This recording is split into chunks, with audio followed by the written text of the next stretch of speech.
Commander, something you need? I like to know my crew. Mind if I ask you a few questions? I can see where this is going. You did a background check on me, didn't you? Well, I'll tell you the same thing I told the captain. You want me as your pilot. I'm not good. I'm not even great. I am the best damn helmsman in the Alliance fleet. Top of my class in flight school, I earned that. All those commendations in my file, I earned every single one. Those weren't given to me as charity for my disease. I'm sorry, Joker. I didn't even know you were sick. You mean you didn't know? Oh, crap. Okay, I've got Vrolik syndrome, brittle bone disease. The bones in my legs never develop properly. They're basically hollow, too much force and they'll shatter. Even with crutches and my leg braces, it's hard to get around. One wrong step and crack! It's very dramatic. But I've learned to manage my condition, Commander. Put the Normandy in my hands and I'll make her dance for you. Just don't ask me to get up and dance unless, you like the sound of snapping shin bones. I need to know more about this Vrolik syndrome if I'm putting my ship in your hands. Yeah, of course you do. It's an extremely rare condition. Nobody knows exactly what causes it. Genetic, maybe. It's treatable, but there's no cure. They classify my case as moderate to severe. I was born with over a dozen fractures, hip, thighs, ankles. My bones were already breaking in the womb. 100 years ago, I wouldn't have survived past my first year. Lucky for me, modern medical science has turned me into a productive member of society.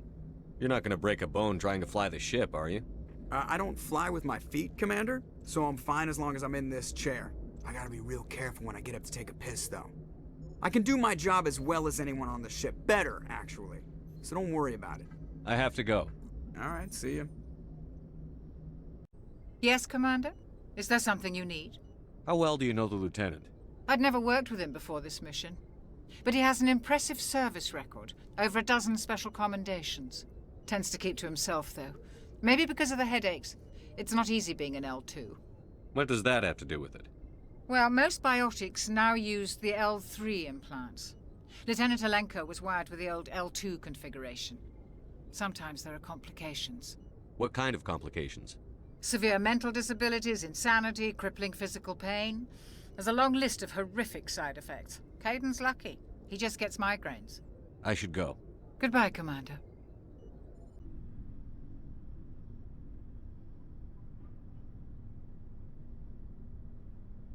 Anything you need, Commander? Just trying to get a sense of where the crew's at. Thoughts? Well, they know about the stonewalling you've had from the Council. They deserve to know what we're up against. They're on your side. They're pissed about the resistance we're getting, especially from our side. I'll have a better handle on all of it when my head stops hurting. Another L2 flare-up. Ever thought about going back under the knife? Maybe get an upgrade? No thanks, Commander. One slip and you can't remember your own name. The L2s spike higher anyway. My abilities would drop with pain-free L3s. And it'd be a cold day before I turn myself over to a Canadic subsidiary. I haven't heard anything about Canadics in a while. Yeah, they quietly disappeared. Broke up into a bunch of little corps after they botched the training on Jump Zero. After first contact, Canadics was set up to track Element Zero exposures and develop implants for humans. Once we had an embassy on the Citadel, Canadics could bring in experts instead of taking it slow. The only experts would have to be aliens. Dead on. Turians, actually. That's why Canadics kept it a secret. They were afraid of what people back home would think, asking the Turians for help when we just fought a war with them. The Asari would have been more acceptable than the Turians. Yes, but the company didn't go through the Citadel. It would have made Earth look weak, so they discreetly hired some Turian mercenaries. Is there some reason we couldn't learn it on our own? They didn't know where to start. Hell, it took a couple of years to even link biotics and Ezo. Forget trying to get the kids to move stuff. They had trouble just helping them not break their own limbs. And their choice of teachers didn't help much. Get your knuckles rapped a few times, Lieutenant? Yeah, you could say that. Our instructor was a Turian by the name of Commander Vernus. A real hard-ass. He basically had a free pass to break us if it would turn out a decent biotic. Kind of spiraled from there, Commander. Did he ever face charges for that? He got his, yeah. But like everything else at Jump Zero, it was under the table. The less said, the better. Anyway, this is ancient stuff. I walked it off a long time ago. I should get back to my duties, Commander. We're here to make history, not rehash it.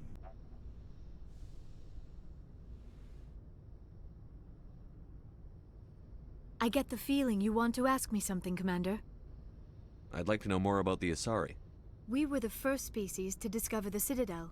We were instrumental in forming the Council, and we always strive to be the voice of peaceful cooperation in galactic disputes. My people believe we are all part of a single galactic community. Each species contributes something to the greater whole. Although we seek to understand other species, it seems few of them seek to understand us. The galaxy is filled with rumors and misinformation about my people. Like what? Most of the inaccuracies are centered around our mating rituals. My species is monogendered. Male and female have no real meaning for us. We still require a partner to reproduce. This second parent, however, may be of any species and any gender. So you'll have sex with anything? Now you see how rumors get started.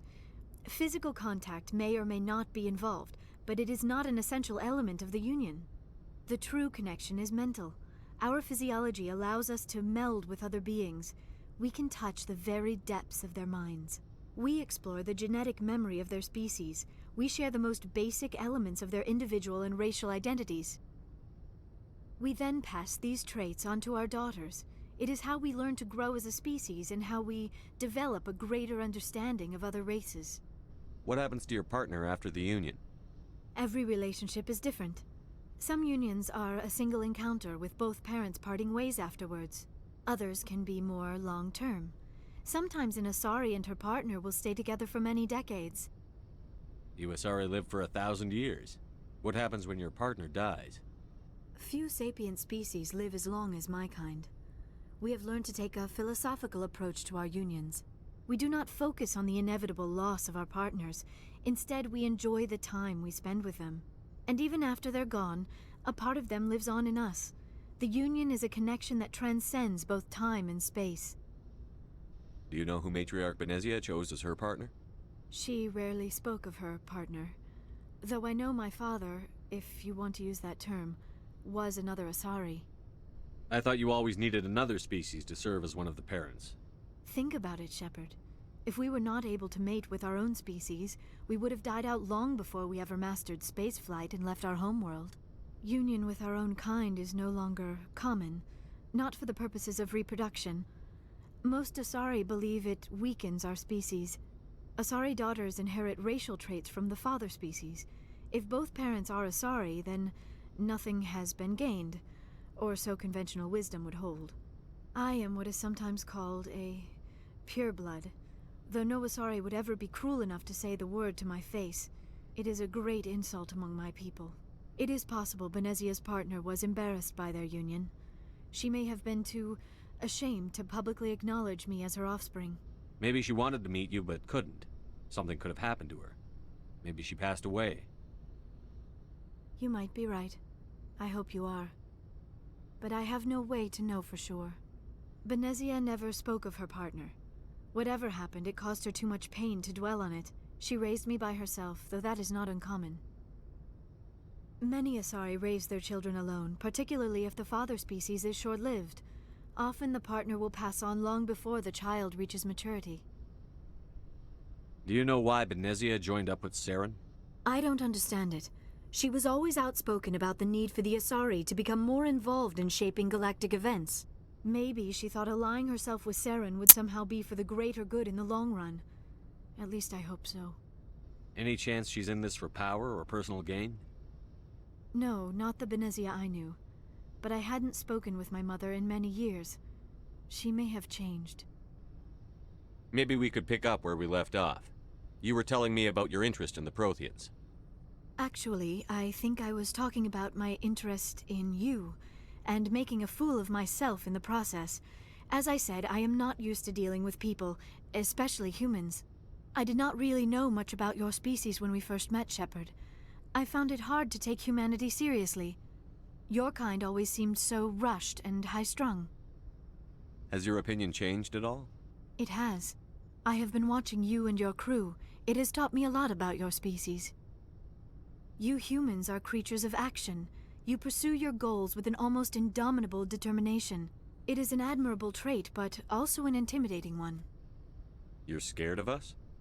Unfortunately, the rest of the galaxy sees humanity as something of a bully. You run over anyone in your path to get what you want. It is up to people like you to change their minds, Shepard. Why me? There is a reason the Council chose you to become a Spectre. They saw something special in you. The best of what humanity has to offer. I looked into your history. I know what you did on Torfin. I cannot even imagine how horrible that must have been, but you did what had to be done. You didn't need to go behind my back. I would have told you whatever you wanted to know. I apologize, Commander. After our last conversation, I was afraid I would say something stupid again. I wanted to know more about you. To understand what made you into the man you are. There is something compelling about you, Shepard. Are you sure you're interested in me? Or is it my visions of the Protheans? I admit, your connection to the Protheans had something to do with my initial interest, but it has grown beyond that. You intrigue me, Shepard, but I was not sure if it was appropriate to act on my feelings. I thought there might already be a relationship between you and Chief Williams. I care about Ash. A lot. I thought so. Still, I feel as if there is also some attraction between us, Shepard. You're right. There is something between us. I knew it, and I knew you felt it too. But does this not seem rather strange? Why do I feel so close to you? We have only known each other a short time. We are from two different species. We have almost nothing in common. This makes no sense. These things never make sense. They just happen, and we get swept up in the storm. You make it sound so chaotic, so dangerous. A little danger makes things exciting. This is all a bit overwhelming. I am not used to this. You. I need some time. I wasn't the one who brought this up. I know. I'm sorry. But I did not think it would get so... Please, let's just talk about something else. I should go. Goodbye, Shepard.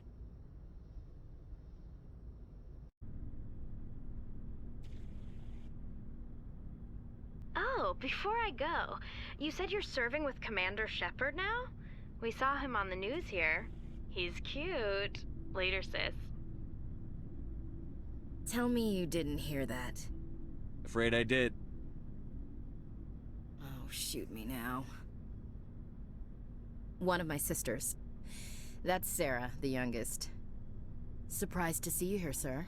Thought you'd be chatting up what's her name? T'Soni? Liara, why would you think that? Scuttlebutt says you got a bit of a thing for her. I could understand why. The crew's off limits with the regs against fraternization. And at least she looks like a woman. You think I'm interested in Liara because she's the only one I'm allowed to date? So you are interested in her. Of course, it could be politics. Alien diplomat's daughter, us under orders to make nice with the bug-eyed monsters. What's up? You didn't come by to eavesdrop on Family Mail. Your family seems to be important to you.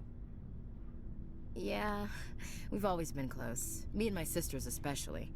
With Dad on duty so much, I had to help Mom raise them. You have more than one sister? Sounds like a big family.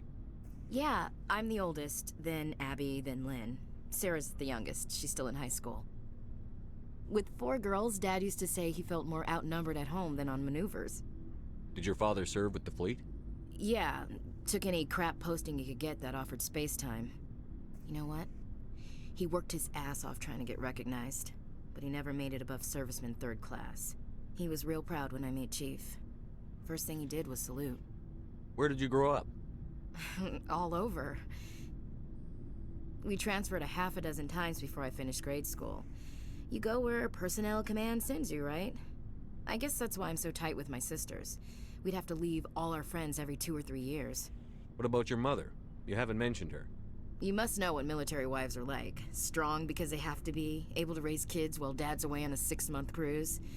She has a degree in planetary geology. She and Dad both wanted to see new worlds. She gave up her career to raise us, though. You're lucky to have a close family. Oh, sorry, I forgot about your family situation. Or lack thereof.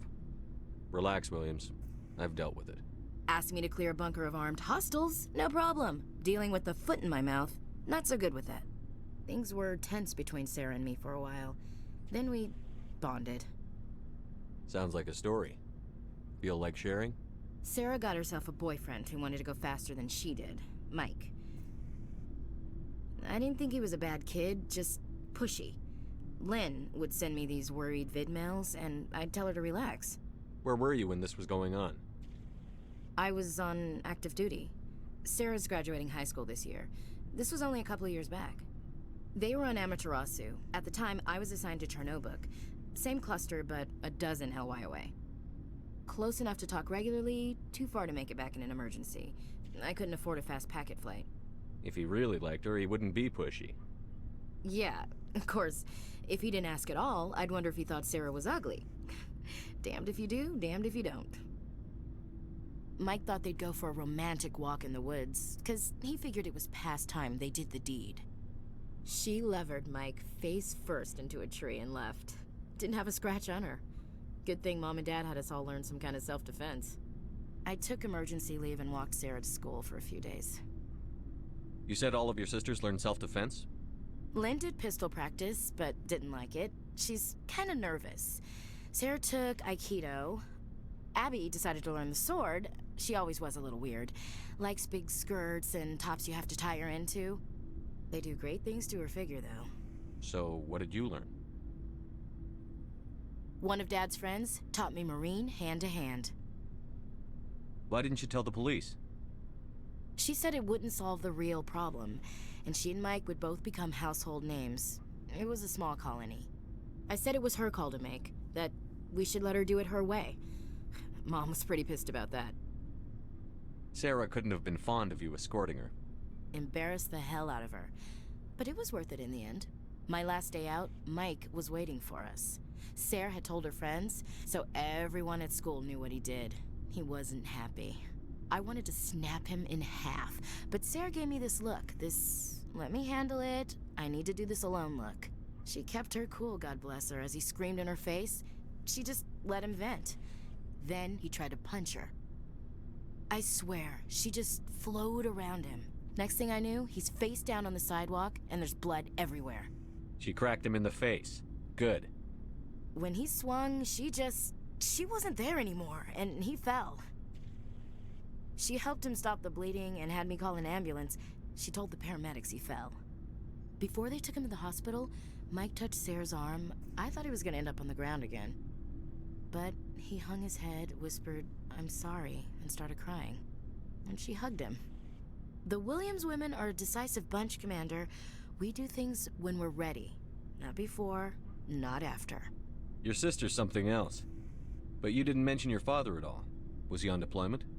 Dad always wanted to serve in space, but he wanted us to have real ground under our feet. He'd say, space is beautiful, but you can't raise a family there. I cannot rest from travel. I will drink life to the lees. All times I've enjoyed greatly, have suffered greatly, both with those that loved me and alone.